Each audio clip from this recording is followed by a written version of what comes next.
Dag sy broers en susters, ek vertrou dit gaan goed met ieder en elkeen van julle.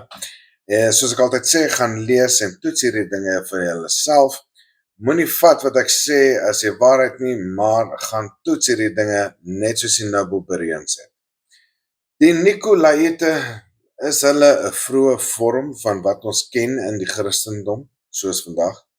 In Openbaring 2 vers 6 en 2 vers 15 waarsku Yeshua ons teen die Nikolaïte en sê dat hy hulle werke haat. Maar wie is hulle en waarom is hulle so verkeerd? Geskiedkundige en skriftuurlike bewyse dui daarop dat die Nikolaïte een van die eerste groepe was wat opgehou het om Jahwe se wette te gehoorsaam. En hulle het begin om heidense praktyke in die geloof in te meng. Hulle het moontlik dinge soos afgodsaanbidding en onsedelike dade aangemoedig. Die vroeë kerkvader Irenaeus het geskryf dat die Nikolaïte mense mislei het om van Jahwe se wette te verontagsaam. Dit klink baie soos wat later in die Christendom gebeur het toe Jahwe se feeste en Sabbat vervang is met heidense praktyke soos Sondagaanbidding en Kersfees en Paasfees. In 325 by die konsilie van Nicea het hierdie dinge amptelik verandering gemaak en die Christendom het daar bestaan. En hulle het begin leer dat Jahwe se wette nie meer belangrik is nie. En dit het direk gebots met wat Yeshua die mense kom leer het. Ons lees in Matteus 5 vers 17 waar die Messias vir ons sê, moenie dink dat ek gekom het om die wet of die profete af te skaf nie. Ek het nie gekom om dit af te skaf nie, ek het gekom om dit te vervul, om dit te doen, om dit te bewaar. Die Nikolaïte kan dus gesien word as die begin van die afvalligheid wat later in die Christendom se leerstellings oorgeneem het. Yeshua haat hulle werke omdat hulle mense weggelei het van die gehoorsaamheid van Jahwe se opdragte.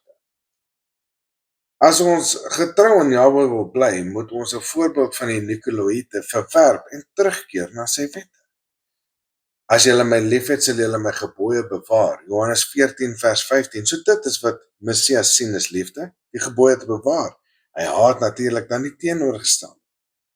As jy nie gehoorsaam is aan die wet nie, as jy dit verwerp.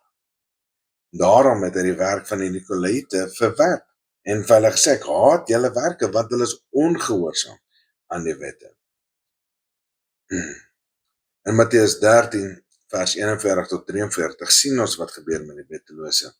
Die seun van die mens sal sy engele uitstuur en hulle sal die dinge wat mense laat struikel en die wat wetteloos lewe uit die koninkryk uit verwyder.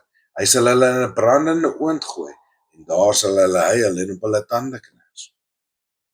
Dan sal die regverdiges in hulle Vader se koninkryk skitter soos die son. Laat die wat ore het luister. So as jy regverdig in die koninkryk wil wees, moet jy gehoorsaam wees. Wetvol, jy moet die wet volg. Want as jy wetteloos is, en jy bymekaar gemaak word en in 'n brandende oond gegooi word. Hier is 'n duidelike onderskeid. Die wat Jahwe se wette gehoorsaam, sal skyn in die koninkryk. Die wat wetteloos lewe sal vernietig word. So dit is wat hy moes gehaat het, wat die Nikolaïte doen. Wetteloosheid. Dit is waarom die Nikolaïte se leer so gevaarlik was. Hulle het die mense weggeneem van Jahwe se wette en so hulle verhouding met Jahwe in gevaar gestel. Ware liefde vir Yeshua beteken om sy gebooie te gehoorsaam en net so het hy dit ook vir julle gesê. Mag julle 'n geweldige dag hê. Groete en liefde met iedereen elkeen.